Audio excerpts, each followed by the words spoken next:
sommes sur Josué.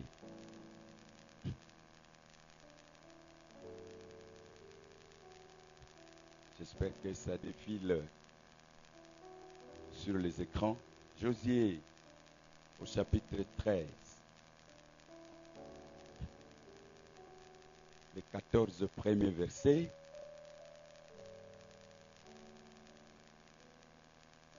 Josué, au chapitre 21, 43 à 45. Je peux lire avec vous. Je préférais que vous puissiez lire assis. Assis. Je ne lis pas tous les versets.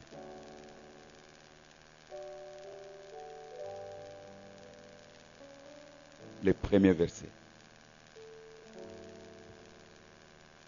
Josué était devenu vieux. L'Éternel lui dit, te voilà âgé à présent, et il reste encore un grand pays à conquérir. Waouh! Voici les territoires qui restent. Vous pouvez continuer jusqu'à 5. Moi, ce qui m'intéresse, c'est 6.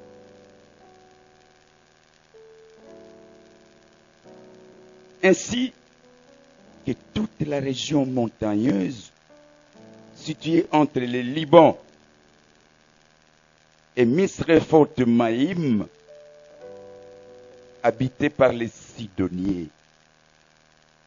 Je déposséderai les populations de ces pays au fur et à mesure de l'avance des Israélites. En attendant, partage-leur déjà ces pays par le sort pour qu'ils les possèdent comme je l'ai ordonné. Chapitre 21, je vous en prie. 43, 45. L'Éternel donna aux Israélites tous les pays qu'il avait promis par serment à leurs ancêtres. Ils en prirent possession et s'y établirent. L'Éternel leur accorda de vivre sans être inquiétés par aucun ennemi autour d'eux, comme il avait promis par serment à leurs ancêtres. Il leur donna la victoire sur tous leurs ennemis. Aucun d'eux ne put leur résister. Ainsi, toutes les promesses des bienfaits que l'Éternel avait donnés au peuple d'Israël s'accomplirent. Aucune d'elles ne resta sans effet. Parole du Seigneur. Gagner pour partager. C'est notre sous-thème dans les grands thèmes. Avec Dieu, nous réalisons une majorité imbattable.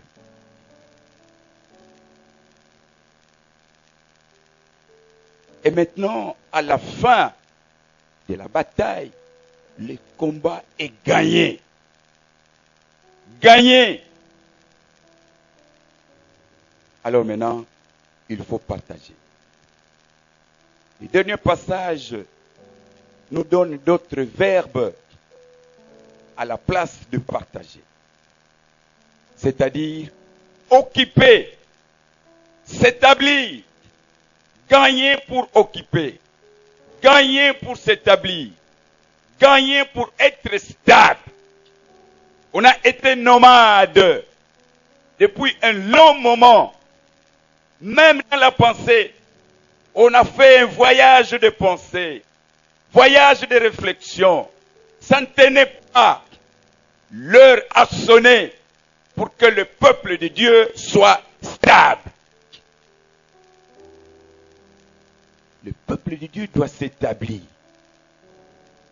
Le peuple de Dieu doit régner. Le peuple de Dieu doit sentir la sécurité, la protection impeccable. C'est-à-dire, le peuple de Dieu doit sentir la paix. Priez avec moi. Ô Seigneur, ce matin, je suis ce qu'a été ce peuple Israël. Petit peuple, faible peuple, impuissant peuple, mais qui avait été choisi par le Créateur, par le Dieu roi.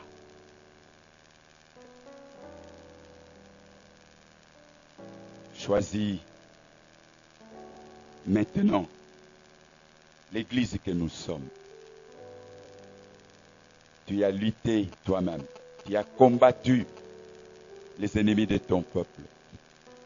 Qu'en est-il de l'Église? Qu'en est-il de moi ce matin, Seigneur? Moi aussi, de la même manière, parce que tu n'as jamais changé. Accorde-moi la victoire définitive par Jésus notre Maître. Amen. Amen. Nous n'avons pas été trompés de nous retrouver ce matin ici. J'espère que nous avons fait un meilleur choix pour que nous puissions suivre cette parole des combats. Cette parole de tous les temps qui nous situe dans les combats de chaque jour. Sinon, à chaque minute, le peuple de Dieu est dans les combats. Ce que nous devons savoir, les combats n'avaient pas commencé sur terre, mais plutôt il avait commencé là-haut, au ciel, entre Dieu et les dragons, entre Jésus, mon maître, Jésus, votre Seigneur, et les dragons, Satan, les diables. L'histoire nous assure que les dragons étaient vaincus et chassés. Connectés? Précipités dans les airs. Et il fallait que les anges aient pitié de nous terrestres. Malheur à la terre. C'est lui qui nous a secoués ici. Avec haleine. Et maintenant, paix des hommes. Nous sommes spirituels, nous, ces anges. Mais nous avons senti la force des dragons. C'est lui qui s'est élevé. Si c'était possible de donner un coup d'état à Dieu. Plaise à Dieu. Gloire soit rendue au Père. Il l'a vaincu. Il l'a repoussé. Il l'a chassé. C'est-à-dire, notre Père est le vainqueur. Celui qui est mort sur la croix est le vainqueur. Mais ça n'était pas fini. Parce que maintenant, le peuple terrestre était enclin au mal, enclin au péché, dans les liens des ténèbres. Il avait fallu, ô bien-aimés, que le peuple misérable, le peuple pauvre, soit délivré sur la croix. Encore une bataille.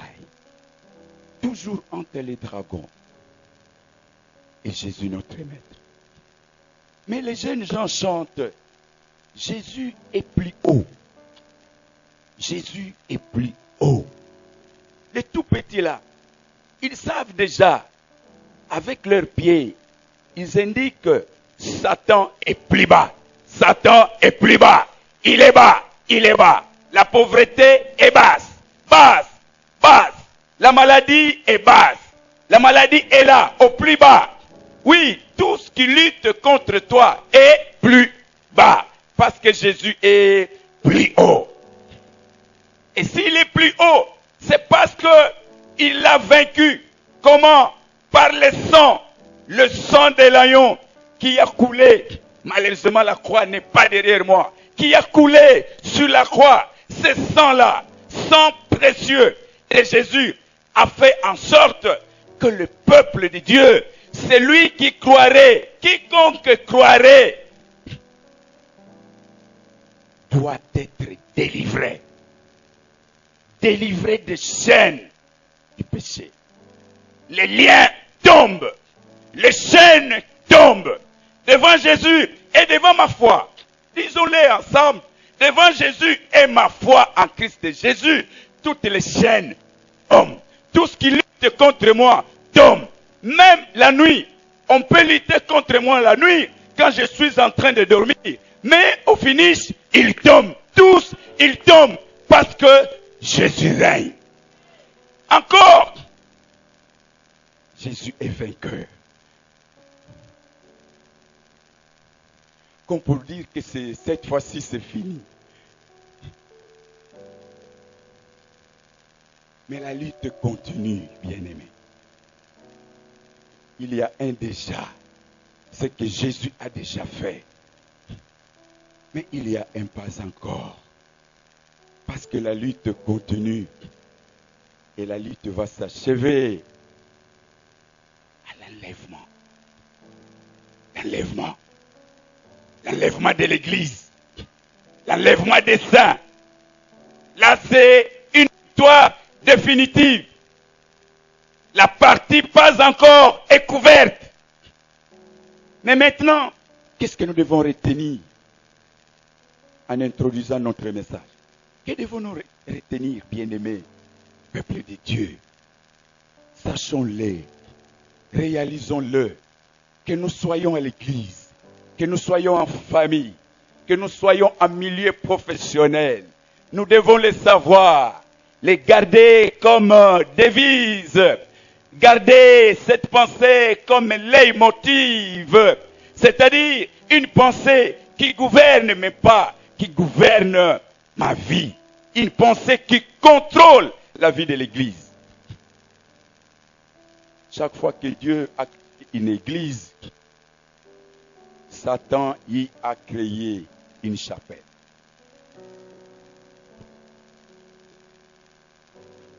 Oh Jésus, il lutte. Quel combat qui continue. Dieu crée une église, mais au même lieu, Satan crée une chapelle. Bon, même si nous faisons la comparaison entre l'église et la chapelle, qui est la plus grande, l'église. Donc, encore là, il est diminué entre Satan et toutes ses manœuvres et Jésus, avec son œuvre sur la croix, qui est vainqueur? Jésus. L'église est vainqueur de la chapelle. Simplement pour nous dire que nous sommes dans le combat.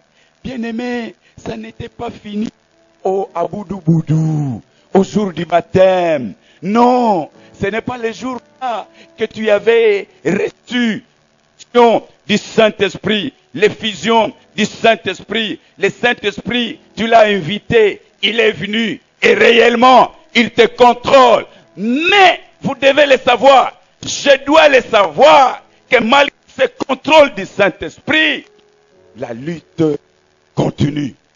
Mais qu'est-ce que est certain? Connecté?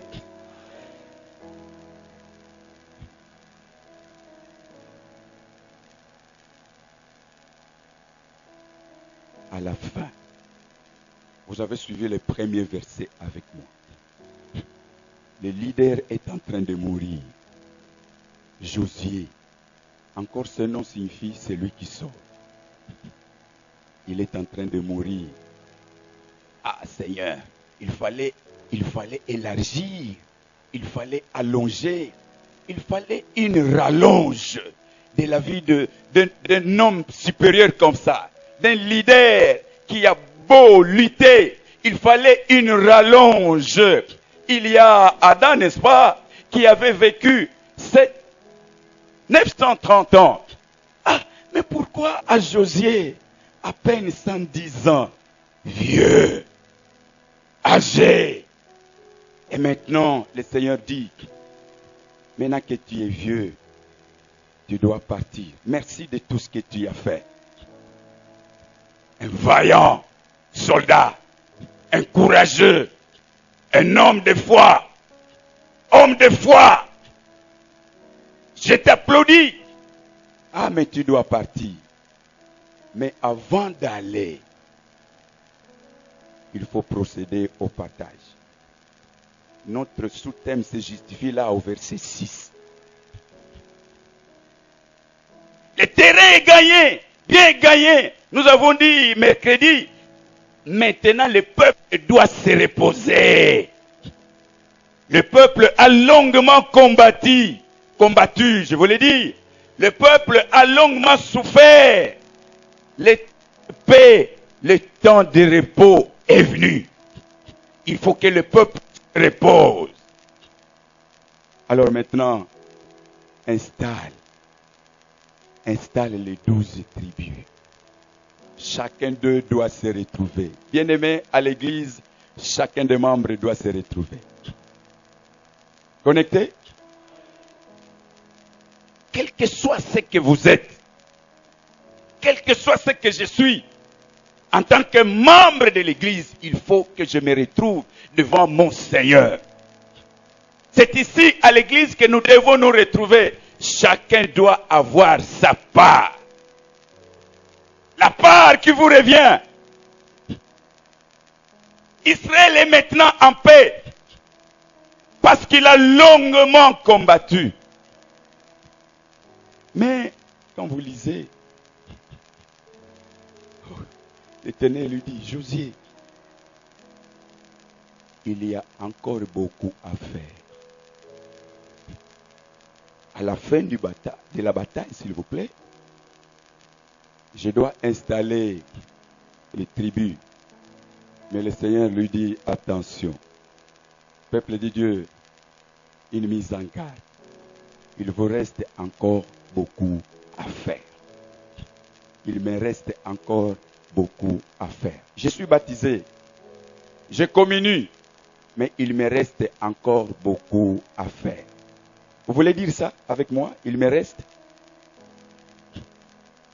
Oh Jésus, j'ai encore des combats à gagner et des victoires à remporter. Parce que jusqu'à présent, il y a quelque chose. J'ai encore un combat. Moi, Lévi, j'ai encore un combat que je n'ai pas encore gagné. Bien-aimés, tel que vous êtes assis là, vous avez encore un combat ou plus d'un combat que vous n'avez pas encore gagné. Il reste beaucoup à faire. Voilà pourquoi il faut veiller et prier pour que nous ne puissions pas tomber dans la tentation. Parce que la chair est faible. Cette chair, le vieil homme est faible. Mais l'Esprit de Dieu est bien disposé pour nous contrôler et nous amener jusqu'au bout, jusqu'à la victoire, jusqu'à l'excellence. Parce que c'est lui qui nous conduit.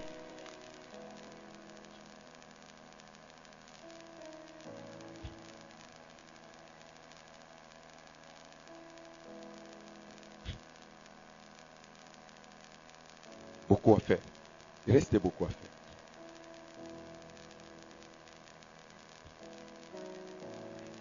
Beaucoup de peuples, tués. Mais il y a encore certains peuples que vous n'avez pu combattre. À l'exemple de Gabaonites, qui sont venus avec une ruse. Vous les avez acceptés. Par compromis. L'Église n'a pas besoin de compromis. Les chrétiens n'ont pas besoin de... Un compromis, c'est un arrangement en dehors de l'alliance de Dieu. Arrangement. Vous vous arrangez pour un bien présent, sans prévoir les biens à venir. Compromis. y a certains mariages par compromis, à cause de la vision présente. Compromis. C'est pourquoi il y a des combats, tout le temps, des combats dans pareille famille. Votre vie est guerroyée, votre vie n'est pas tranquille, parce que, si vous vous souvenez bien, vous avez fait un arrangement en dehors de l'alliance avec Dieu. L'alliance de Dieu était déjà existante. Qu'est-ce qui vous a pris? Qu'est-ce qui vous a fasciné d'aller encore vous arranger avec quelqu'un d'autre qui ne donne pas la vie? C'est plutôt les tourments. Voilà la tourmente dans nos familles, même dans nos professions.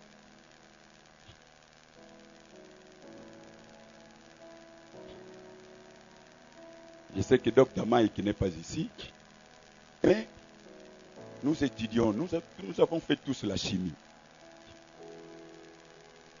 Dieu est parfait, je vous l'assure. Dieu a fait une création parfaite. Quelle architecture! C'est-à-dire, tous les éléments chimiques que nous apprenons à l'école, tout Dieu les a placés déjà dans nos corps. Ils sont existants. C'est-à-dire, pour combattre la maladie, la nature de Dieu est déjà là pour, n'est-ce pas, évincer la maladie. Il n'était même pas question que les autres produits chimiques viennent pour renforcer les molécules, les cellules de notre corps. Dieu avait déjà tout placé en nous. C'est cela que j'appelle grande alliance avec Dieu. Quand vous êtes avec Dieu, Dieu a tout prévu. Parce que moi qui accepte, moi qui crois en Jésus, je suis un projet pour Dieu. Connecté? Dites là où vous êtes, je suis un projet pour Dieu. Vous ne parlez pas ce matin, je suis un projet pour Dieu. Je ne suis pas un projet pour la maladie.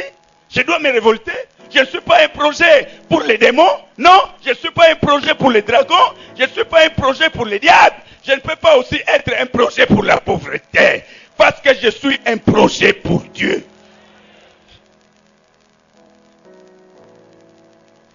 Des fois, je suis en train de voir tous les médicaleux qui me regardent, disent, pasteur est en train de faire une mauvaise propagande contre nous.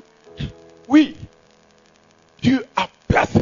Je ne vous dis pas qu'il ne faut pas vous rendre à l'hôpital, mais rassurez-vous, rassurons-nous que dans sa grande alliance, il a prévu les éléments chimiques qui sont capables de vaincre les maladies. C'est nous qui appelons ces crises corporelles maladies. Je ne vous apprends pas la science chrétienne, non. Mais vous lisez, ils n'appellent pas ça maladie. Non, non, non. C'est une faute. C'est une faute commise. La personne a commis une faute quelque part. Et la Bible nous dit, les péchés, c'est ça la faute. Il y a plusieurs maladies qui nous guettent, plusieurs maladies qui se sont installées. C'est à l'issue des fautes, des péchés.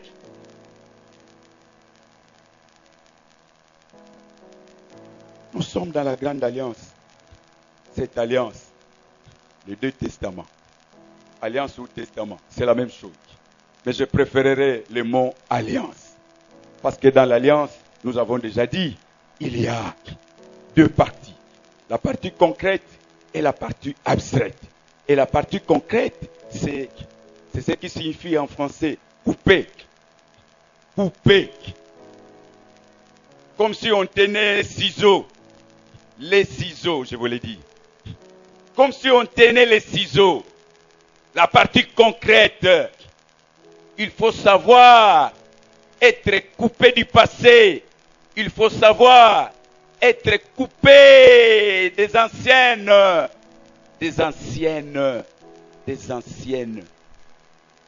anciens appétits, anciennes pensées. être coupé du péché. Il faut que le péché soit coupé. Ça, c'est visible. Il faut que les mensonges soient coupés. Si vous êtes en alliance avec Dieu, il faut que les mensonges soient coupés. Bien-aimés, nous sommes dans le combat. Écoutez, bien-aimés, lorsque nous pouvons croire, nous, Église, que nous pouvons nous fatiguer, que nous pouvons avoir un repos, les diables, les dragons et ses adeptes n'ont jamais eu de repos. Ils cherchent à tout moment comment vous faire citer. Comment citer l'Église pour qu'elle manque à la partie abstraite. Le vol doit être coupé sous l'alliance. Tenez bien les ciseaux. L'impudicité doit être coupée. Vous êtes avec moi? C'est ça l'alliance. Le vol doit être coupé. Ciseaux. Les mauvais désirs doivent être coupés. C'est ça. Pourquoi? Je dois être coupé de l'ancienne vie pour que je puisse bénéficier de la partie abstraite de l'alliance. La partie abstraite, c'est quoi, bien-aimé, l'Église? La partie abstraite, ce sont toutes les promesses que Dieu a faites depuis l'ancienne jusqu'à la nouvelle génération, la nouvelle alliance, je voulais dire. Toutes les promesses de Dieu, c'est encore abstrait. Nous ne les avons pas encore toutes encaissées. Et pour y arriver, il faut être coupé du passé.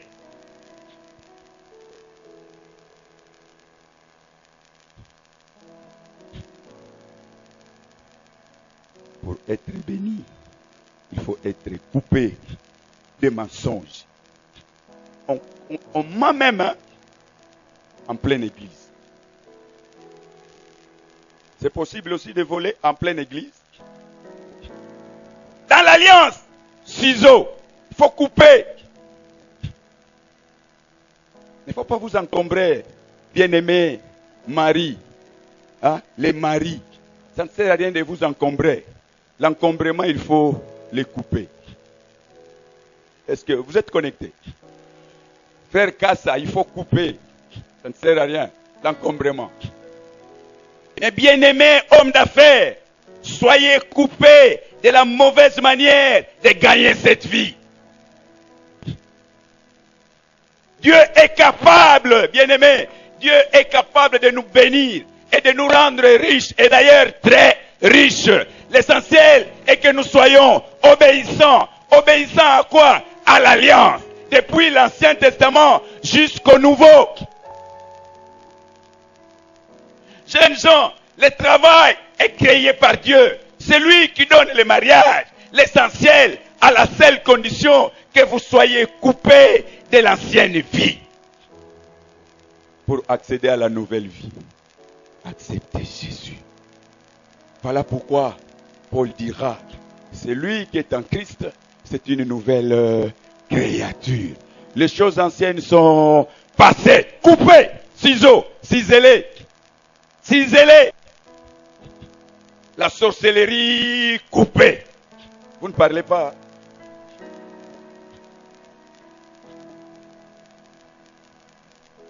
Vous savez, quand vous êtes frère, ce n'est pas conseillé. Ce n'est pas conseillé d'aller contracter des dettes. Ça, c'est Dieu qui dit, mon peuple prêtera et n'en prêtera pas. Ce n'est pas important d'aller contracter une dette. Mais si cela était arrivé et que vous avez donné même une promesse de payer la dette et qu'après 1 année, 2 années, 3 ans, à la longueur des années, vous ne payez pas. Ce n'est pas ce qui dit l'alliance. Votre dette doit être coupée. Quand je viens de Beaumont, je voulais prier. Et puis, j'ai invité celui qui connaît qu'il a une dette une dette, qu'il vienne devant. Nous allons prier pour que le Seigneur lui donne des moyens pour payer la dette. Bien-aimés, c'était les 3/4 de l'église, une grande assemblée. 3/4 qui croupit sous les dettes, mais ils s'appellent rachetés de Dieu. Ils ont été délivrés par le sang de Jésus. Les 3/4. J'avais du mal à comprendre cela. J'avais des larmes aux yeux. J'ai dit au pasteur de cette paroisse-là, pasteur, vous voyez, les gens, les fidèles que nous sommes, la bonne nouvelle, tous sont sous la dette. Sous la dette, on ne peut pas s'épanouir. Sous la dette, on ne peut pas recevoir la bénédiction de Dieu. Vous avez une dette, il faut la couper.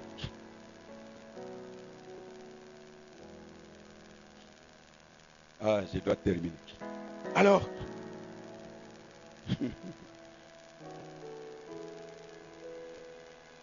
Josué partageait aux 9 tribus et demie. Donnez-leur du terre.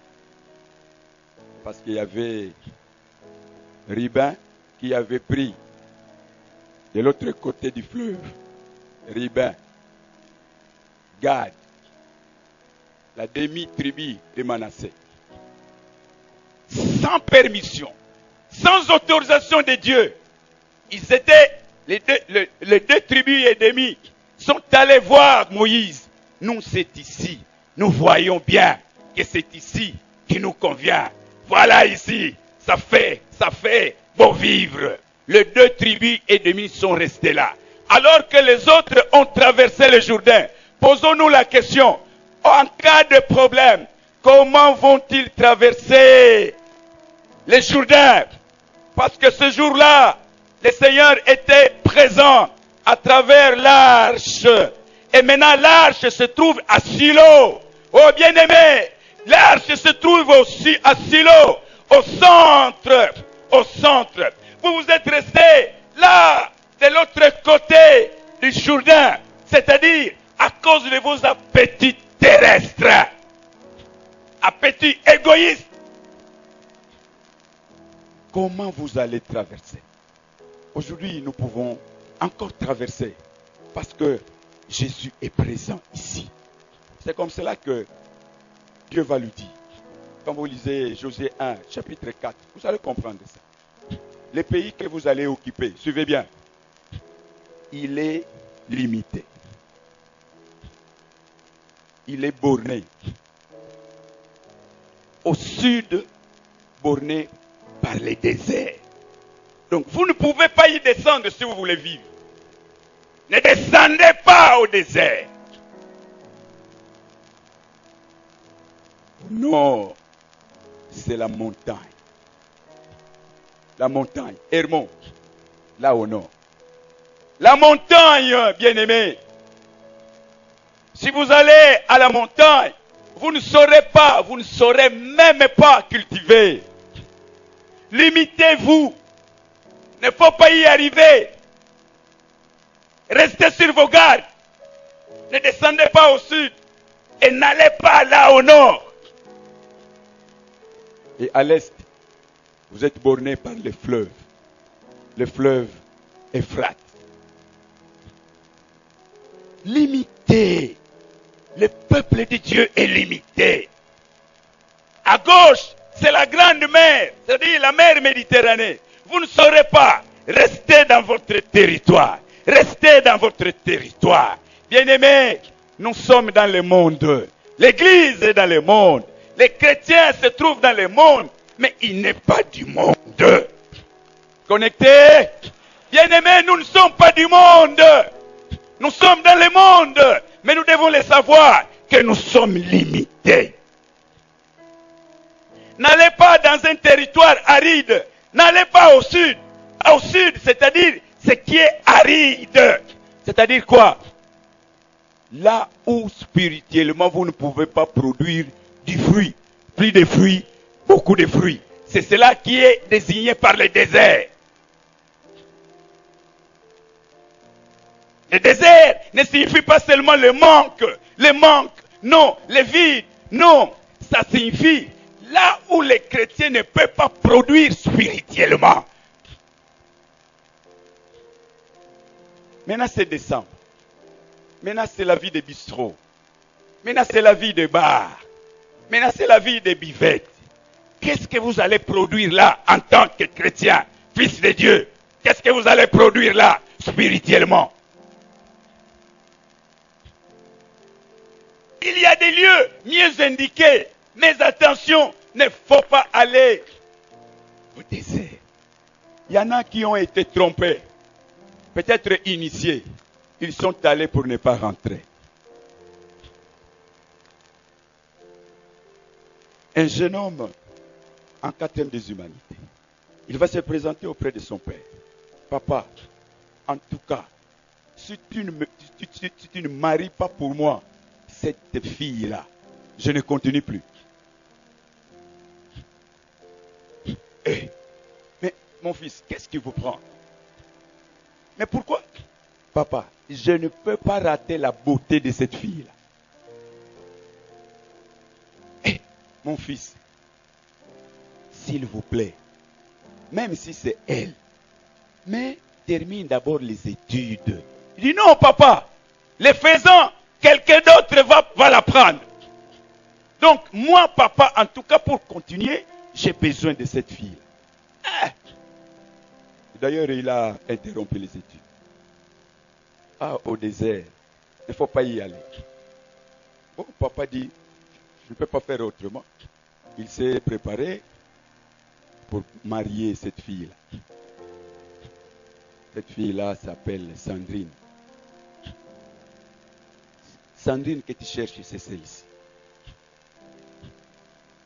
Alors maintenant qu'il ne pouvait plus continuer les études, il s'est choisi d'aller à Brazzaville avec Sandrine. J'arrive là, et puis finalement, il y a toujours des temps difficiles, des temps de guerre à Brazzaville. Ils ont laissé tout là-bas. Tout est resté. Et finalement, ils viennent à Kinshasa. À Kinshasa, il devient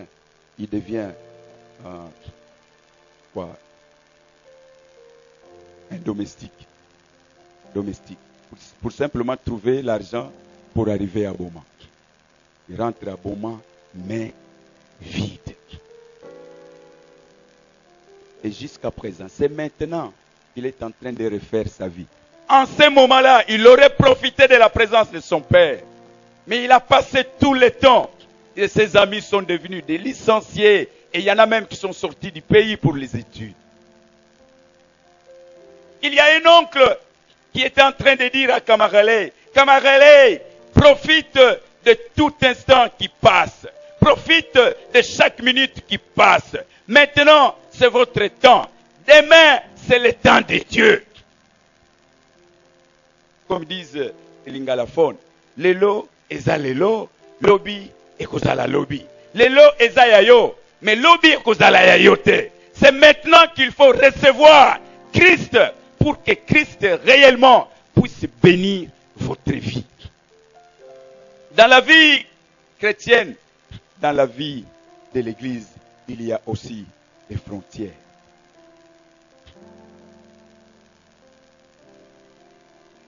N'allez pas au désert. Allez là où vous pouvez produire spirituellement. N'allez pas à la montagne. La montagne, spirituellement, beaucoup d'essence. Mais j'ai encore découvert ce sang. Ça signifie quoi? L'orgueil. Vanité. L'orgueil précède la chute. L'arrogance précède la ruine. L'orgueil précède la chute.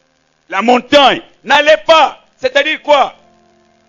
Bien-aimés dans le Seigneur, faisons attention à l'orgueil. Et surtout, à l'orgueil spirituel.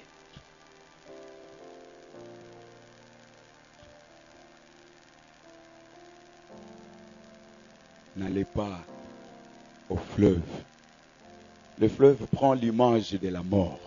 Ici, n'allez pas là, sinon vous allez mourir. Là, c'est la mort. Vous ne pouvez pas vous produire. Nous devons lutter un bon combat. Le bon combat, c'est d'être réellement dans son terrain. Que chaque chrétien, chaque chrétienne soit à son poste. Et les postes où Dieu, Jésus, le Saint-Esprit nous attend. Quel poste? À l'obéissance de l'alliance. C'est là notre adresse. Soyons obéissants. Tous les ennemis seront écrasés devant nous. L'obéissance fait la valeur de l'homme. Il y a encore beaucoup à faire. Vous avez encore un combat à gagner. Mais de Timothée, ça c'est Paul qui dit, j'ai combattu les bons combats. En gardant la foi. Il faut une parole de foi. Il faut une confiance en Christ Jésus pour lutter dans les combats de tous les jours.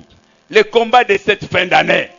Nous avons besoin de marquer notre temps par la foi. Être des chrétiens qui imitent Jésus. Ephésiens 5:1. Soyez les imitateurs de Dieu.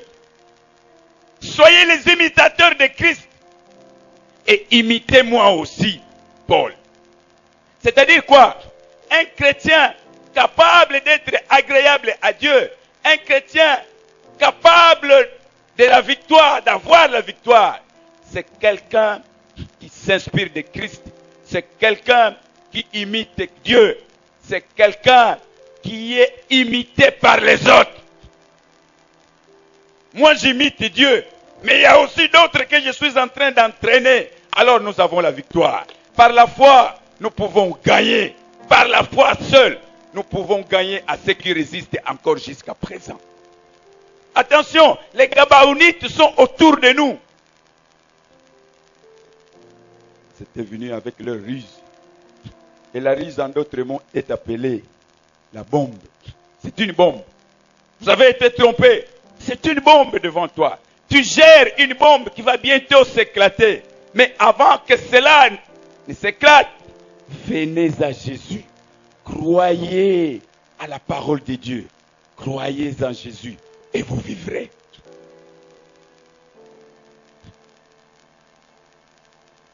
En tout cas, chacun de nous, nous allons nous lever et nous allons faire une prière après cette chanson. Nous n'avons plus de recueil. La chanson 84. Combattons les bons combats. Nous chantons les 2 couplets et après cela, chacun se donne dans la prière au Seigneur. Une seule manière de lutter, c'est de garder ma foi en temps hostile comme celui-ci. Je dois garder ma foi. C'est